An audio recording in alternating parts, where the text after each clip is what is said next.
할렐루야. 오늘은 3월 28일 금요일입니다. 오늘도 정심일 예배를 드리시는 성도님들 한 분 한 분 사랑하고 축복합니다.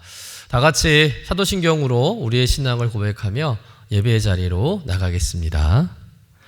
전능하사 천지를 만드신 하나님 아버지를 내가 믿사오며 그 외아들 우리 주 예수 그리스도를 믿사오니 이는 성령으로 잉태하사 동정녀 마리아에게 나시고 본디오 빌라도에게 고난을 받으사 십자가에 못 박혀 죽으시고 장사한 지 사흘 만에 죽은 자 가운데서 다시 살아나시며 하늘에 오르사 전능하신 하나님 우편에 앉아 계시다가 저리로서 산자와 죽은 자를 심판하러 오시리라.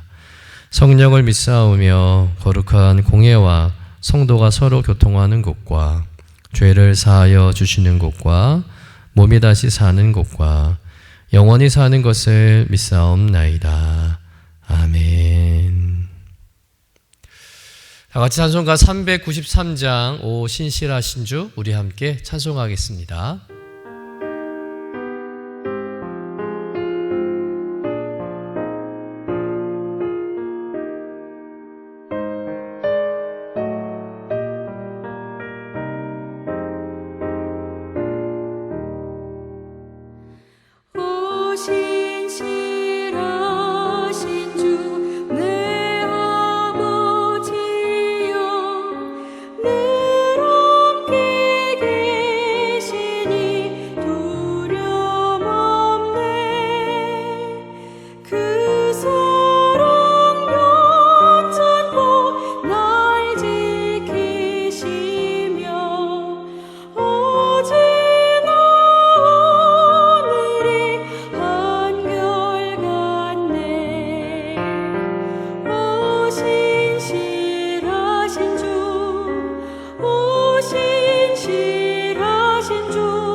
나의 구주 오늘 우리에게 주시는 하나님의 말씀은 민수기 6장 1절에서 8절까지의 말씀입니다.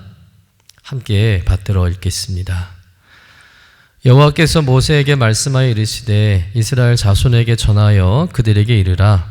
남자나 여자나 특별한 서원 곧 나실인의 서원을 하고 자기 몸을 구별하여 여호와께 드리려고 하면 포도주와 독주를 멀리하며 포도주로 된 초나 독주로 된 초를 마시지 말며 포도즙도 마시지 말며 생포도나 건포도도 먹지 말지니 자기 몸을 구별하는 모든 날 동안에는 포도나무 솟아는 씨나 껍질이라도 먹지 말지며 그 서원을 하고 구별하는 모든 날 동안은 삭도를 절대로 그의 머리에 대지 말 것이라. 자기 몸을 구별하여 여호와께 드리는 날이 차기까지 그는 거룩한즉 그의 머리털을 길게 자라게 할 것이며 자기의 몸을 구별하여 여호와께 드리는 모든 날 동안은 시체를 가까이 하지 말 것이요 그의 부모 형제 자매가 죽은 때라도 그로 말미암아 몸을 더럽히지 말 것이니 이는 자기의 몸을 구별하여 하나님께 드리는 표가 그의 머리에 있음이라. 자기의 몸을 구별하는 모든 날 동안 그는 여호와께 거룩한 자니라. 이는 하나님의 말씀입니다. 아멘. 오늘 말씀 우리가 잘 아는 나실인의 서원에 대한 말씀입니다. 하나님은 제사장은 아론 자손에게 또 성막의 봉사는 레위지파에게 맡기셔서 일생 동안 하나님께 헌신하게 하셨죠. 그런데 나실이라는 제도를 주셔서 아론의 자손이 아니더라도 또 레위지파가 아니더라도 누구나가 원하면 하나님께 헌신할 수 있는 기회를 주시고자 했습니다. 그래서 하나님은 나실인의 규례를 만드셨다는 것이죠. 저는 이것이 강제에 의한 것이 아니라는 점을 주목하게 됩니다. 100% 순수 자원에 의한 규례라는 것이죠. 누가 시켜서 어쩔 수 없이 강요나 강제적으로 하는 것이 아니라 전적으로 본인이 스스로 결정하고 자원하는 규례였다는 거예요. 여러분, 하나님은 우리 인간을 하나님의 형상대로 지으시고 또 인격적인 삶과 헌신을 원하셨습니다. 다시 말해서 하나님은 우리 인간을 로봇처럼 조정하시고 또 인간을 강요해서 움직이는 존재로 만들지 않으셨다는 것이죠. 인간 스스로 판단하고 생각하고 행동할 수 있도록 자유를 주셨고 그 자유 안에서 하나님을 사랑하고 헌신하도록 우리를 초대하셨다는 겁니다. 나실인의 서약은 바로 그런 자유로운 헌신의 대표적인 예라는 것이죠. 어떤 특정한 신분과 직분이 없어도 누구나가 다 하나님 앞에 자신을 드릴 수 있도록 하신 거예요. 그렇다면 나실인은 어떤 사람인가? 이 나실이라는 단어는 히브리어로 나자르라는 단어에서 비롯되었는데요. 그 뜻이 구별하다, 떠나다, 드리다라는 의미를 가지고 있다고 합니다. 다시 말해서 나실인은 뭐냐? 남자나 여자나 구별 없이 일정 기간 동안 또는 평생 동안 구별되어 하나님께 드려진 삶을 살기로 서원한 사람들, 이들을 나실인이라고 정의한다는 것이죠. 구약 성경에서는 삼손이나 사무엘, 또 신약 성경에서는 세례 요한이 나실인이라고 볼 수 있고 또 사도 바울도 한시적으로 나실인의 삶을 산 것을 우리가 알 수가 있습니다. 그런데 먼저 생각해 볼 것은 일반인이 이렇게 나실인으로 서원한 이유가 도대체 무엇인가라는 것이죠. 우리 본문 2절의 말씀을 같이 한번 읽어보겠습니다. 이스라엘 자손에게 전하여 그들에게 이르라. 남자나 여자나 특별한 서원 곧 나실인의 서원을 하고 자기 몸을 구별하여 여호와께 드리려고 하면, 나실인은 자기 몸을 구별해서 여호와께 드리는 것이다 라고 말씀하고 있습니다. 아까도 말씀드렸겠지만 나실인이 되는 것은 강제가 아니라 자원이라는 거예요. 자기 몸을 자기 스스로 드리는 겁니다. 그런데 우리가 알아야 할 것은 사실 나실인으로 사는 삶이 결코 자기 인생에 득이 되거나 또 보상이 있는 것이 아니라는 거예요. 나실인은 자신의 기간을 정해서 나실인으로 구별된 삶을 살게 되는데 그 기간을 무사히 마치고 나면 어떤 축복이 주어지는 것도 아니고 또 그런 약속을 받은 것도 아닙니다. 나실인으로 살다가 그 기간이 끝나면 그것으로 다라는 거예요. 그게 전부라는 겁니다. 나실인으로 살았으니까 뭔가 특별한 혜택이 있거나 하나님으로부터 어떤 보상을 받는 것이 전혀 없다는 거예요. 종종 우리는 나실인과 같이 우리 자신을 하나님께 드리면 그에 따른 대가가 있다고 생각합니다.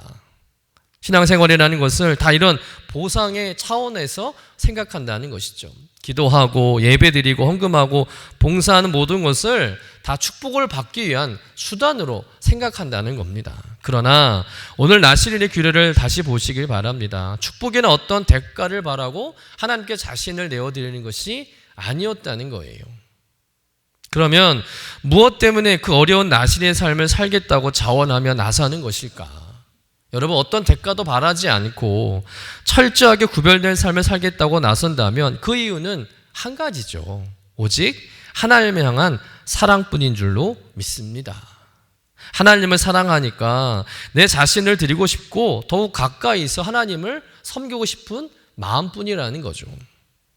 여러분, 나시린의 삶은 대가를 바라는 헌신이 아니었다는 거예요. 단순히 축복을 받기 위한 수단이 아니라 하나님을 향한 순수한 사랑에서 비롯되었다는 것입니다. 우리도 나시린처럼 하나님을 더욱 사랑하여 기꺼이 우리 자신을 드릴 수 있는 믿음의 삶을 살아가야 할 줄로 믿습니다. 그런데 이렇게 자원하여 작정하고 나시린의 삶이 시작되면 그 삶은 그렇게 간단하고 쉬운 것은 또 아니었다는 겁니다. 왜냐하면 나시린의 삶은 대제사장이 살아내야 했던 삶보다 더 엄격하고 거룩한 삶이었기 때문에 그렇습니다. 나시린으로 살아내는 것이 결코 말처럼 쉽지 않았다는 것이죠. 아까 나시린이라는 단어의 의미 가운데 떠나다, 그만두다라는 의미가 있었다고 말씀드렸는데, 이 나시린은 뭐냐? 일상에서 내가 늘 하던 행동, 습관적인 행동을 한시적으로 그만두는 것도 포함하고 있다는 거예요. 즉 나시린으로 살겠다는 것은 뭐냐면 자신이 살아온 익숙한 삶에서 결별하는 것이죠. 그 익숙한 삶의 결별은 무엇이겠습니까? 그동안 타성에 젖은 죄와 습관들을 중단하고 거룩한 삶에 헌신하면서 자신의 삶을 돌아보는 것이죠. 그런 거룩하고 구별된 삶을 살아감에 있어서 하나님은 나신으로 사는 동안 반드시 지켜야 할 세 가지 의무를 우리에게 가르쳐주고 있습니다. 그 첫 번째가 뭘까요? 술을 멀리하는 것입니다. 우리 본문 3절 4절 말씀 같이 읽어보겠습니다. 포도주와 독주를 멀리하며 포도주로 된 초나 독주로 된 초를 마시지 말며 포도즙도 마시지 말며 생포도나 건포도도 먹지 말지니 자기 몸을 구별하는 모든 날 동안에는 포도나무 솟아는 씨나 껍질이라도 먹지 말지며. 한마디로 술과 관련될 수 있는 모든 것들을 차단하라는 말씀이죠. 여러분, 왜 이것이 나신 헌신할 때 첫 번째 의무였을까요? 우선 이 포도주와 독주는 고대 사회에서 일상적인 기쁨과 축제의 상징물이었습니다. 당시 술은 일상의 즐거움을 표현하고 흥을 돋우는 가장 효과적인 수단이었습니다. 다시 말해서 술은 세속적인 기쁨과 쾌락을 대표하는 상징물이었다는 것이죠. 여러분, 나시린은 바로 이런 세상적인 향락과는 다른 차원의 기쁨, 곧 하나님 안에서 누리는 거룩한 영적인 기쁨을 추구하며 살아야 한다는 거예요. 세상에 주는 기쁨, 즐거움보다 하나님으로 인한 기쁨을 누리며 살기로 작정했다는 것이죠. 여러분, 우리도 세상의 쾌락이 아닌 하나님 안에서 참된 기쁨과 만족을 찾는 인생이 되어야 할 줄로 믿습니다. 또 술을 멀리하는 이유가 뭐냐면 술은 종종 사람의 판단력을 흐리게 만들고 절제력을 약화시키기 때문이죠. 아무리 신사적이고 또 멀쩡한 사람이라 할지라도 술을 마시면 횡설수설하고 판단력이 흐려지고 자기를 통제하지 못하는 행동을 할 때가 많습니다. 여러분, 노아가 처음 술에 취했던 것을 생각해 보시길 바랍니다. 노아는 하나님께 은혜를 입은 자였고 하나님과 동행한 당대의 의인이었습니다. 하지만 그조차도 술을 마시니까 술에 취해서 스스로를 제어하지 못하는 실수를 범하게 되었다는 거예요. 아무리 신앙이 좋은 사람도 술에 다 넘어질 수 있다는 겁니다. 또 레위기 10장에 보면 아론의 두 아들 나답과 아비후가 술에 취해서 잘못된 예배를 드리다가 하나님의 불에 타 죽은 사건이 기록되어 있습니다. 나답과 아비후가 하나님의 명령을 무시하고 거룩한 예배를 가볍게 여긴 이유가 도대체 무엇일까요? 그럼 다른 게 아닙니다. 제사장인데 술을 마셨기 때문이라는 거죠. 물론 1차적인 원인은 하나님의 명령대로 분양하지 않았기 때문에 그들이 심판받은 것이겠지만, 그러나 2차적인 원인으로는 술과 관련된 것임을 알 수가 있습니다. 왜냐하면 나답과 아비후가 죽은 직후에 하나님은 아론과 그의 남은 아들들에게 제사장으로서 술을 마시지 말라고 강력하게 명령하십니다. 우리 레위기 10장 9절 말씀 같이 읽어볼까요? 너와 내 자손들이 회막에 들어갈 때에는 포도주나 독주를 마시지 말라. 그리하여 너희 죽음을 면하라. 이는 너희 대대로 지킬 영영한 규례라. 하나님께서 이런 명령을 내리신 것은 다른 게 아니죠. 그들의 실수가 바로 술로 인해서 판단력이 흐려졌기 때문이라는 가능성을 시사하고 있다는 거예요. 술 때문에 그들이 그런 엄청난 잘못을 저지르게 되었다는 겁니다. 거룩하고 경건하게 제사장의 직임을 감당하는 그들이 술을 마시니까 하나님이 두렵지 않게 되고 자기 마음대로 모든 것도 할 수 있는 것 같고 이성도 흐려지고 그러다 보니 경솔한 행동을 하게 된 것이죠. 여러분, 술 자체는 죄가 되지 않지만 술 취하면 얼마든지 죄로 이어질 수 있다는 것을 깨달으시길 간절히 축원합니다. 술은 우리의 판단력을 흐리게 하고 실수와 수치를 초래할 수 있다는 것이죠. 그러니 우리의 삶에서 하나님께 더욱 헌신된 모습으로 나아갈 수 있도록 일상에서 술을 멀리하고 절제함으로 하나님 안에서 참된 기쁨과 만족을 경험하시는 여러분 되시기를 주님의 이름으로 간절히 축원합니다. 두 번째, 나실의 의미는 무엇입니까? 머리에 삭도를 대지 말아야 한다는 것이죠. 우리 5절 말씀 같이 읽어보겠습니다. 그 서원을 하고 구별하는 모든 날 동안은 삭도를 절대로 그의 머리에 대지 말 것이라. 자기 몸을 구별하여 여호와께 드리는 날이 차기까지 그는 거룩한즉 그의 머리털을 길게 자라게 할 것이며. 나실이는 나실이 된 기간 동안에는 머리를 자르지 말아야 했다는 거예요. 그래서 긴 머리는 나실인의 서원이 유지되고 있음을 외적으로 보여주는 표식이었다는 것이죠. 7절 말씀을 보니까 자기 몸을 구별하여 하나님께 드리는 표가 그의 머리에 있음이라 라고 기록하고 있습니다. 머리를 자르지 않고 머리를 길게 기르고 있는 사람은 나실인으로 생각했다는 거예요. 그래서 긴 머리를 하고 있는 사람을 보면 저 사람은 나실인이구나 라고 생각하고 또 말을 했다는 거죠. 그런 말을 들은 나실인은 하나님의 영광을 가리지 않도록 더욱 말과 행동에 있어서 조심하게 되고 거룩하고 구별된 삶을 살게 되는 것입니다. 여러분, 때때로 외적인 표식이 우리의 내면을 다스리고 결정하는 중요한 역할을 경험할 때가 있습니다. 저는 종종 전혀 모르는 분들에게 혹시 목사님이 아니세요? 라는 질문을 받을 때가 있습니다. 제가 목사처럼 보였다는 것이겠죠. 그런데 그런 말을 들었을 때 두 가지 마음이 생깁니다. 첫 번째 마음은 감사의 마음이죠. 제가 목사처럼 보였다는 것은 저에게서 목회자의 분위기를 느꼈다는 것 아니겠어요? 단순히 복장의 문제가 아니라 저의 태도나 표정, 말투, 분위기에서 어떤 경건함과 신뢰를 주는 인성을 주었다는 것이 감사한 일이겠죠. 그런데 두 번째 드는 마음이 있습니다. 부담과 경각심의 마음이에요. 제가 혹시 실수하거나 무례하게 행동하지 않았나, 혹시 욕이라도 했으면 어쩔 뻔했나 하는 생각에 순간 아찔한 적이 많았습니다. 그러면서 평상시에 더 행동을 조심해야겠다. 혹시 나의 행동으로 인해서 하나님의 이름을 가려서는 안 되겠다라는 영적 경각심을 갖게 된다는 것이죠. 여러분, 우리가 세상에서 나는 기독교인입니다, 나는 예수 믿는 사람이다라는 명찰을 달고 다니는 것은 아니지만 우리 행동과 말과 태도를 통해서 세상 사람들이 우리를 향해 교회 다니는 사람인가 보다, 예수 믿는 사람인가 보네 라는 생각을 하게 된다는 거예요. 그러니 우리가 하나님의 자녀로서 하나님께 속한 자로서 삶의 모습, 그것이 내적이든 외적이든 그 모습들 일상에서 나타나고 또 그로 인해서 하나님의 세상 속에 나타내는 거룩한 성도의 삶을 살아야 할 줄로 믿습니다.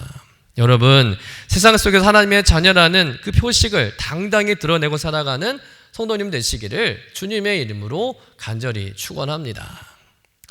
세 번째, 나실의 의미는 무엇입니까? 시체를 가까이 하지 말아야 한다는 거예요. 우리 6절 말씀 같이 읽어보겠습니다.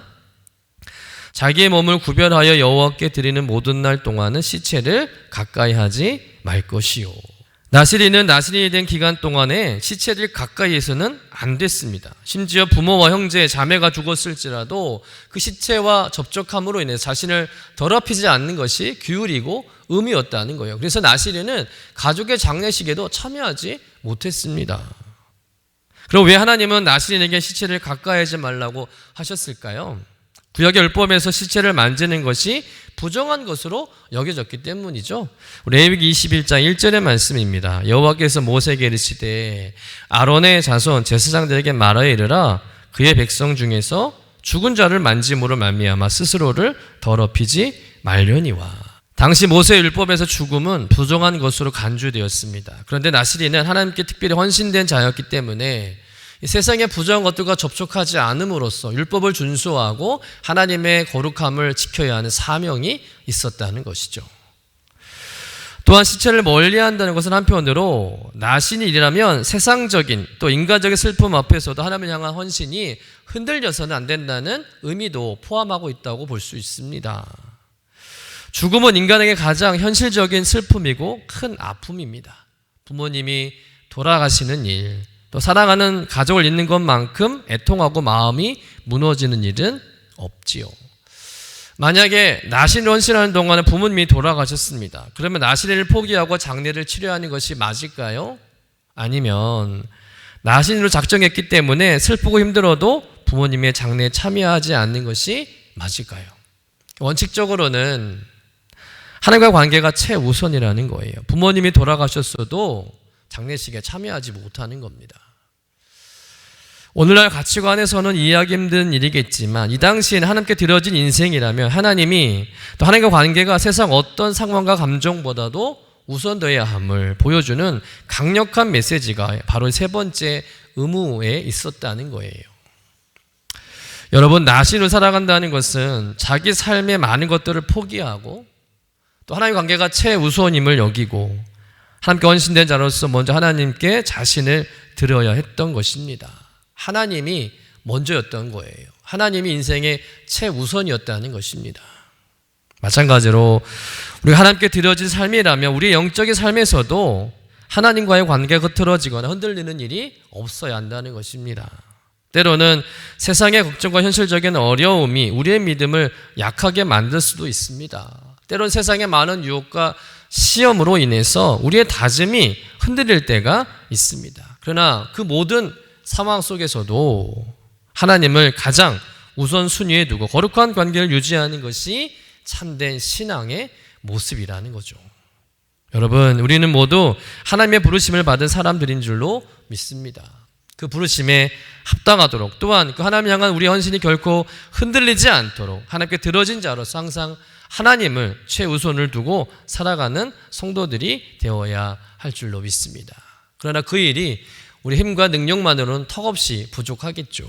날마다 성령님의 도우심을 구하고 더 기도하고 하나님 의지하는 삶을 살아갈 때 세상의 모든 슬픔과 걱정과 염려와 시험에도 약해지지 않고 주신 사명을 힘있게 감당하게 될 줄로 믿습니다. 오늘 하루도 나시린처럼 구별된 삶을 살아가고 세상 속에서 하나님의 자녀로서 합당한 모습으로 살아가는 저와 여러분 되시기를 주님의 이름으로 간절히 축원합니다. 기도하겠습니다. 거룩하고 사랑이 많으신 하나님 아버지, 오늘 말씀을 통해서 나시린의 삶을 다시금 깊이 묵상하게 하시니 감사드립니다. 하나님께 자원하여 헌신한 나시린처럼 우리도 하나님을 최우선으로 두고 살아가는 삶이 되게 하여 주옵소서.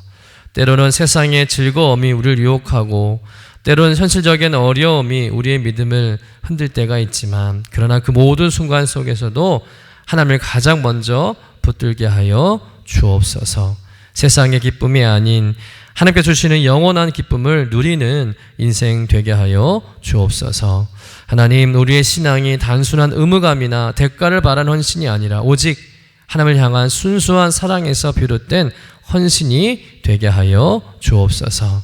하나님 아버지, 우리의 행동과 말과 태도를 통해서 하나님의 영광을 드러낸 삶을 살기를 원합니다. 그러나 우리 힘과 의지만으로는 턱없이 부족합니다. 성령님, 우리를 붙들어 주시고 도우셔서 끝까지 믿음으로 승리하게 하여 주옵소서. 어떤 시험과 유혹이 다가올 때에도 흔들리지 않게 하시고 세상의 걱정과 염려가 우리의 믿음을 약하게 만들지 않도록 날마다 우리와 함께하여 주옵소서. 감사드리며 거룩하신 예수님의 이름으로 기도드립니다. 아멘. 하늘에 계신 우리 아버지여, 이름이 거룩히 여김을 받으시오며 나라가 임하시오며 뜻이 하늘에서 이루어진 것 같이 땅에서도 이루어지이다. 오늘 우리에게 일용할 양식을 주시옵고 우리가 우리에게 죄 지은 자를 사하여 준 것 같이 우리 죄를 사하여 주시옵고 우리를 시험에 들게 하지 마시옵고 다만 악에서 구하시옵소서. 나라와 권세와 영광이 아버지께 영원히 있사옵나이다. 아멘.